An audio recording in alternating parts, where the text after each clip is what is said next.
Bugungi Sohibqiron bobomizning tug'ilgan kuni. Uning bashariyat oldidagi o'lmas xizmatlarini jahon munosib baholab kelmoqda. Sohibqiron bobomizning ruhiyati istiqlol va hurlik, erkinlik g'oyalari bilan tabiiy va go'zal bir ravishda uyg'unlashib ketgan. U hatto ularning so'nggi kunlarida zurriyotlariga qarata istiqlol bilan mulk va millat, lashkar va ra'iyatni boshqaringiz deya vasiyat qilgan edi. Assalomu alaykum aziz yurtdoshlar. Jildirab oqayotgan irmoqlar sho'g'irida, oppoq g'unchalar lablarida, yam-yashil maysalar yuzida, ko'zlarimizda, qalblarimizda bahor sururi davom etmoqda.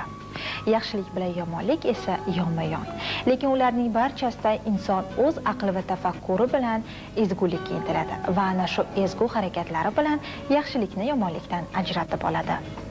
Munavvar tong chog'ida qilingan yaxshi tilaklar ijobat bo'ladi deyshadi. Bizning uchun ma'lum shart-sharoit, fidoyilik, elga, yurtga mehr, muhabbat va ishonch, hatto sabr, bardosh ham kerak bo'ladi. Mavzuni esa hamkasbimiz davom ettiradi. Xuddi shunday, ko'ngil bog'ida tug'ilgan har qanday ezgu niyat, ko'ngli pok insonlarning mehr, muhabbat yog'dularidan quvvat olib, kurtak yozadi. Juda ko'pchilik fidoyi ijodkorlar, olimlar, umuman elim, yurtim degan kishilarning sa'y-harakatlari bilan 1991-yilda Amir Temur o'tgan yo'llar bo'ylab ekspeditsiyasi tashkil etilgan edi. Shunga ham 13 yil bo'ldi. Eslasa bo'ladigan ajoyib tarix. Shu munosabat bilan biz O'zbekiston Davlat tarixi muzeyiga Amir Temur xalqaro ilmiy ekspeditsiyasi boshqaruvi raisi Nasrullo To'ra, Ijod dunyosi nashriyot o'yi bosh direktori Jabbor Razoqov, ekspeditsiya rahbari Faxriddin Ashrafxo'jayev, Hurriyat gazetasi xodimi, jurnalist Hakim Sattoriy hamda tarix fanlari doktori Jannat Ismoilovalarni suhbatga chorladik. Biz shu kelayotgan tashabbuslar uchun ijodkorlar qanaqa nima olib kelsa biz yo'l ochib berishga harakat qilardik. O'shalarda gazeta sahifalarida g'oyalari so'nib qolmasligi uchun intilardik. Hakimjon olib kelgandan keyin bu yo'q ham 2-3 tahririyatda gazetalarda bo'lgan, ko'rgan, lekin birortasi ularning g'oyasini, tashabbusini qo'llab-quvvatlanmagan. Biz aytdik, o'ylab ko'ramiz, lekin bu juda yaxshi fikr. Buni rivojlantirsa bo'ladi, chunki o'qib ko'rgandan keyin o'zimizda ham yana bir g'urur paydo bo'ldi. Chunki biz birinchi bo'lishni xohlardik o'sha paytda. Shu paytda bir holat bo'lgan, ko'zga ko'rinarli, hamma tarixga qayta boshlagan.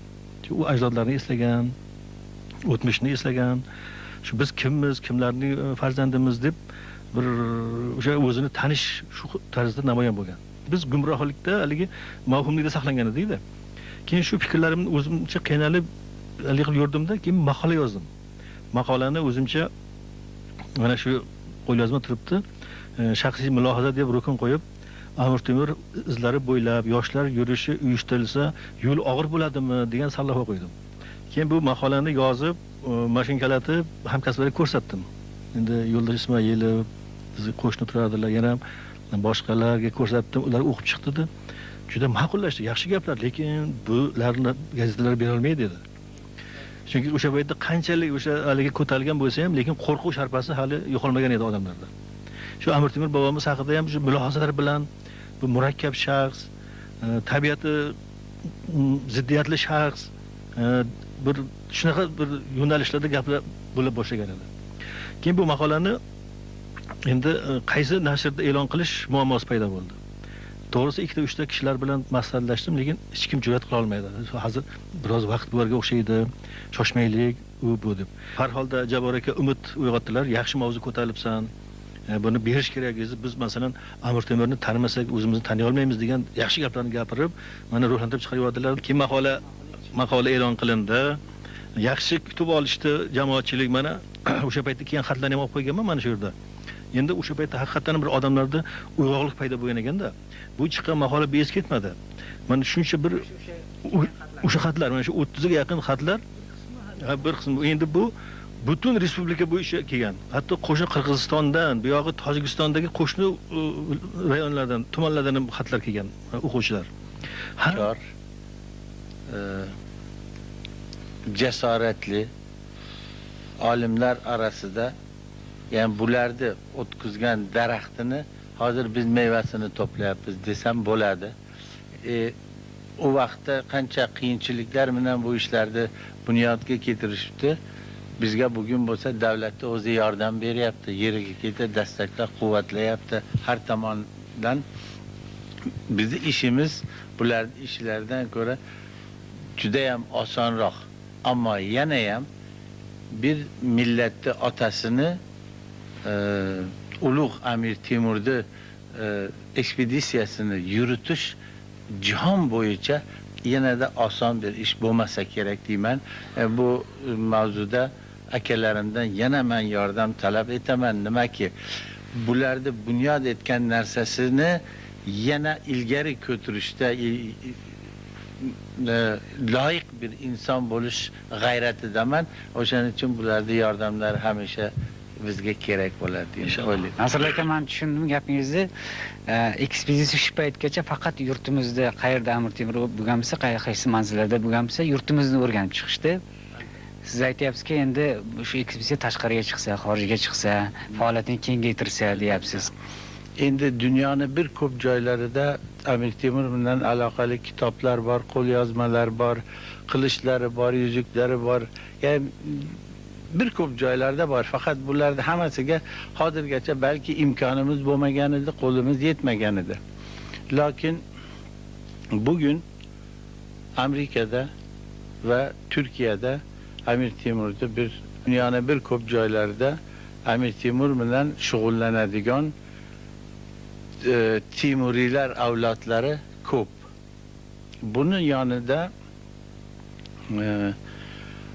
ekspeditsiyani qoshida bugun Dunyo O'zbeklar uyushmasi deb bir uyushma tashkil qilinyapti. Amir Temur ekspeditsiyasi bu tadbirni olganiga men juda xursandman. Boshqalardan avval biz harakatda bo'ldik. Endi mana aytadigan narsam shuni qilamiz, buni qilamizlardan emasman. Men biz qilamizlardanman va qilib natijani ko'rsatadiganlardanman. Natija bo'lsin, yana siz bilan o'tirib suhbatlashamiz. So'zni men ham bu olimlarimizga beraylik. Pardon aka, mana shu O'zbekiston Davlat tarixi muzeyi bugungi kunda bevosita shu ekspeditsiya bilan hamkorlik qilishni yo'lga qo'yishni rejalashtiryapti va ma'lum bir hamkorliklar bor. Mana hattoki bu yerda bir katta Amir Temurga bag'ishlangan bir ko'rgazma qilingan, juda katta. Buni aytish kerakki, ajoyib ko'rgazma bo'lgan. Endi keyingi ekspeditsiya bilan bo'ladigan hamkorlik to'g'risida ikki og'iz gapirib bersangiz. Biz shu Amir Temur xalqaro ilmiy ekspeditsiyasi faoliyati haqida juda ham qiziqarli ma'lumotlarga ega bo'ldik. Ma'lummanki, bu ma'lumotlar shu O'zbekistondagi barcha birinchi o'rinda yoshlarimiz uchun juda ham kerakli.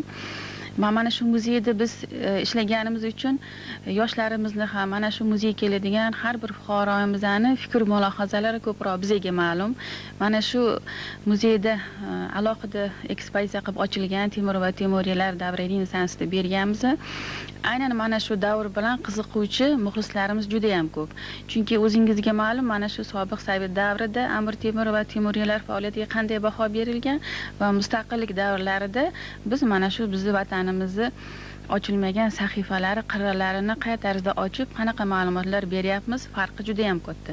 Shuning uchun bu esa shu o'z navbatda bizani muxlislarimizdan aynan shu narsalarga qiziqishini ham o'stirib kelmoqda.